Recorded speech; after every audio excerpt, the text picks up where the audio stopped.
लक्ष्मी मैया की जय। आज गुरुवार है, गुरुवार की कथा कह रहे हैं। एक नगर में एक राजा रहता था, बहुत धानी बहुत प्रधानी था, हर समय गरीबों की सहायता करता, नित्य समय मंदिर में जाता। ये बात उसकी रानी को अच्छी नहीं लगी। एक समय की बात है, राजा शिकार खेलवे बनी में गए थे। उस समय पर रानी दासी घर पर थी। राजा विष्णु भगवान महात्मा का रूप धारण करके राजा के दरवाजे पर आए। कहने लगे, ये देवी एक दमनी दान चाहिए। कहने लगे, साधु इस काम के लिए पतिदेव बहुत है, ऐसा करो सब नष्ट हो जाए, मैं आराम से रह सकूं। कहने लगी, देवी बड़ी विचित्र हो, धन को पुत्र को पापी भी इच्छा करता है। अधिक धन है दूसरे भूखे मनुष्य को भोजन कराओ, कुआ बावड़ी तालाब तलैया निर्धन कुंवारी कन्या का विवाह कराओ, शुभ काम में लो, कुल को शांति मिले, सुरक्षित प्रभाती हो। कहने लगे, हे साधु इस धन की आवश्यकता नहीं है, दूसरे लोगों को लुटा सकूं, धन उठाने में सारा धन व्यतीत हो जाता है, ऐसा करो सब धन नष्ट हो जाए, मैं आराम से रह सकूं। कहने लगी, देवी बड़ी विचित्र हो, धन को पुत्र को पापी भी इच्छा करता है, अधिक धन है मैंने बताया है। इतने कहने लगे, अच्छा यही इच्छा है, ऐसा ही करना, मैं बताता हूँ।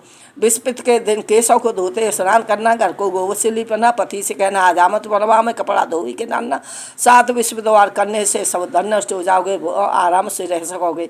इतनी कह के महात्मा अंतर ध्यानी हो गए। महात्मा के कहने के रानी ने ऐसा ही किया। 3 विश्व द्वार करने से सब धन नष्ट हो गया, अब आराम से रह सकी।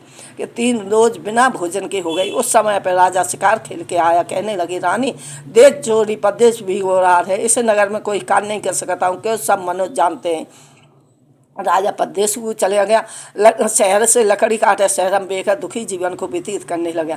इतने रानी दासी को 3 रोज बिना भोजन के हो गई। कहने लगी, दासी पास में मेरी बहनें बड़ी धनवान है, 5 से बेजल लियाओ, कुछ दिना के लिए गुजर हो जाएगी।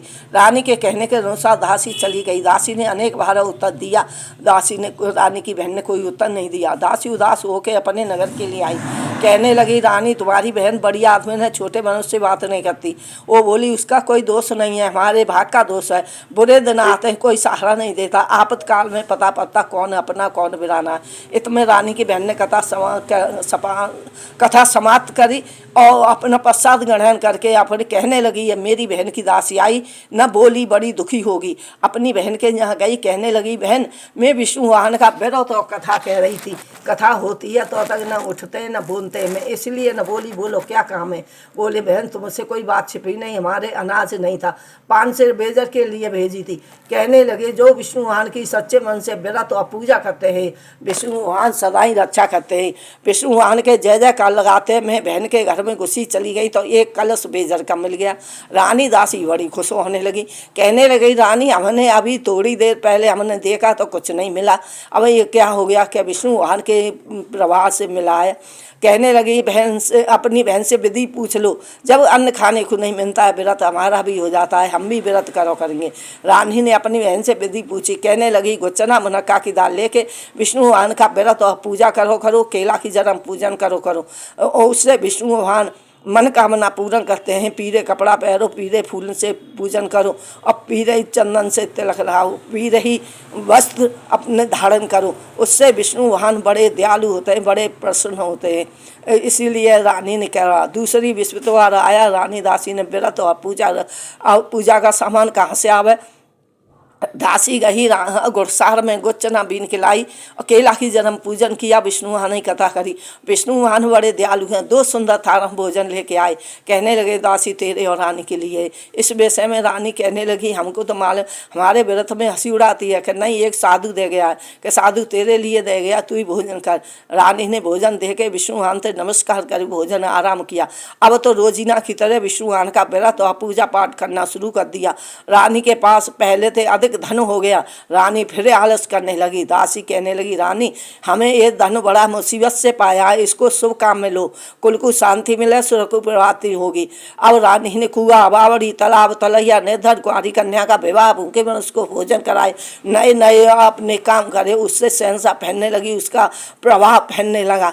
अब रानी के एक न विचार करने लगे, हे विष्णु भगवान, मेरे पतिदेव कौन सी दशा में और किस प्रकार में अपने नगर के लेके आओ। राजा जंगल से लकड़ी काटे शहर में बेख दुखी जीवन को व्यतीत करने लगा। उसी समय पर राजा जंगल में, सुनसान जंगल में अपनी पुरानी बातों को याद करके अपने नेत्रों में जल भर के रो रहा था। उसी समय पर विष्णुवान बड़े दयालु जंगल में प्रकट हो गए। कहने लगे, हे लकड़हारे, इस सुनसान जंगल में किस चिंता में बैठा है? लकड़हारे ने कहा, अपनी साधु को देख के, विष्णु भगवान को देख के अपने दंड बैठक नमस्कार करी, अपनी पुरानी बातों को बताने लगे। विष्णु भगवान कहने लगे, लकड़हारे, तेरी रानी ने वीर भगवान का अपमान किया, इस विषय ये दिशा हुई है। अब तेरी रानी ने विष्णु भगवान का व्रत और पूजा करना शुरू कर दिया है। अब पहले तो अधिक धनवान हो गई है, तू भी विष्णु भगवान का व्रत और पूजा पाठ करो कर। कहने लगे, साधु, मैं अपनी लकड़ी बेच के गुजारा करता हूँ, भरी रात भोजन के बाद कुछ नहीं बचा सकता हूँ, मुझ पर तो कुछ नहीं है, सो विष्णु भगवान का व्रत और पूजन कर लूँ, और मुझे नेम और व्रत कथा की मालूम नहीं है, किस प्रकार करूँ? साधु कहने लगे, लकड़हारे, रोजीना की तरह लकड़ी शहर को ले जाना, पहले तो अधिक पैसे मिलेंगे। गुच्चना मुनक्का की दाल लेके केला की जन्म पूजन करना, विष्णु भगवान की कथा करना, विष्णु भगवान बड़े दयालु हैं। अब वो दूसरी विश्ववार आए तो लकड़ी रोजीना की तरह शहर को ले गया, और पहले तो अधिक पैसे मिले। गुच्चना मुनक्का की दाल लेके केला की जन्म पूजन किया, विष्णु भगवान की कथा करी, विष्णु भगवान बड़े दयालु हैं। अब कहने लगा, दूसरी विश्ववार आया, लकड़हारा कथा करना भूल गया। नगर के राजा ने घोषणा करवा दी, जज संख्या अपने आग नहीं चढ़ावे, मेरे यहाँ भोजन करे, मेरी आज्ञा को नहीं मानेगा उसकी फांसी की सजा दिलवाऊंगा। लकड़हारा कुछ देश से आया, राजा अंदर लिवा गया, उसको भरी भात भोजन खवाया। रानी का हार खुंटी पर लटका गायब हो गया। कहने लगा, मेरा हार इसी मनुष्य ने ले लिया है। पुलिस को बुलवा के जेल खाने में परवा दिया। जेल खाने में जंगल वाले साधु को याद करके लकड़हारा रोने लगा। विष्णु भगवान बड़े दयालु हैं, जेल में प्रकट हो गए। कहने लगे, हे लकड़हारे, तेने विष्णु भगवान का व्रत कथा नहीं करी, इस विषय ये दिशा हुई है।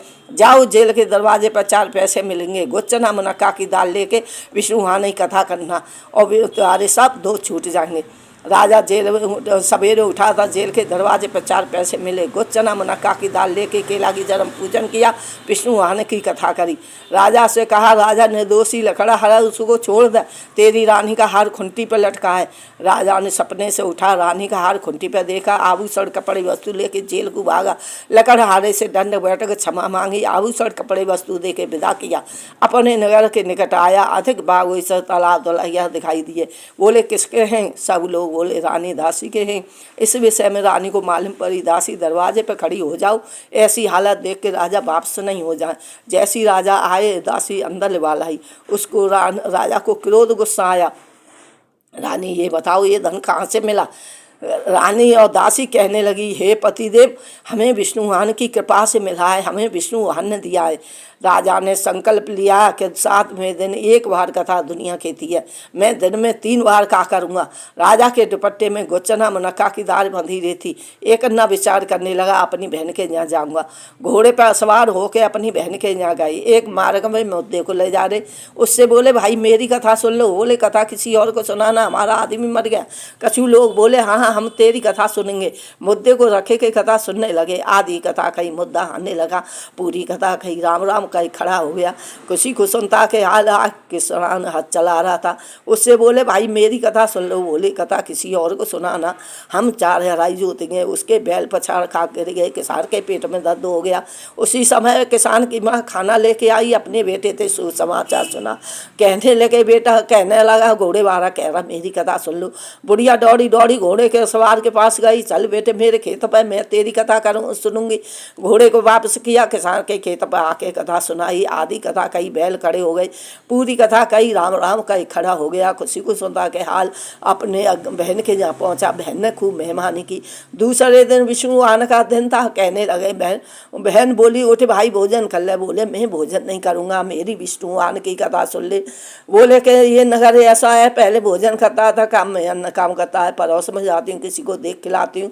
पड़ोस में गई, कोई ऐसा व्रत नहीं मिला उसकी विष्णु भगवान की कथा सुनने के लिए तैयार हो।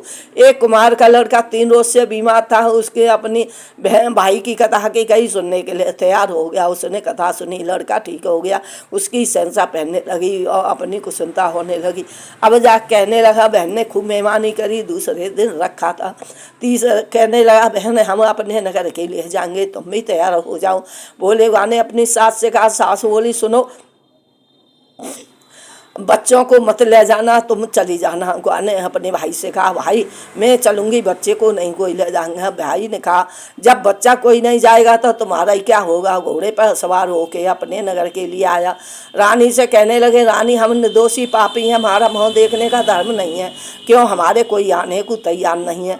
वो कहने लगी, हमें विष्णु भगवान ने सब कुछ दिया है, पतिदेव हमें औलाद अवश्य देंगे। विष्णु भगवान की जय जयकार लगाते में रानी राजा सो गए थे। सपने में कहा, हे राजन सब सोच आग तेरी रानी गर्भ से है, 9 महीना के बाद उसके सुंदर पुत्र पैदा हुआ। वहाँ ने कहा, देख मेरी बहनें आए तो कुछ कहना नहीं। वहाँ ने हाँ कर लिया। उसकी बहन ने समाचार सुना, अपने भाई के यहाँ बधाई लेके आई। कहने लगी, घोड़ा चढ़े तो नहीं आई, गधा चढ़े आई। बोली, भाभी मैं ऐसे नहीं कहती, औलाद कैसे बनती। विष्णु भगवान ऐसे ही हैं, सबकी मनोकामना पूर्ण करते हैं। विष्णु भगवान की कृपा से अब जाके जैसी रानी राजा की विष्णु भगवान ने उनकी इच्छा पूर्ण करी, ऐसे विष्णु भगवान सबका की करी हो, मेरी भी करी हो। और विष्णु भगवान की जो व्रत कथा करते हैं और विष्णु भगवान के गुण गाते हैं, विष्णु भगवान सदा ही रक्षा करते हैं, मनोकामना पूर्ण करते हैं। ऐसी रानी राजा की करी, हे विष्णु भगवान ऐसी मेरी करी हो। बोल विष्णु भगवान की जय, बोल सच्चिदानंद भगवान की जय, बोले आनंद कंद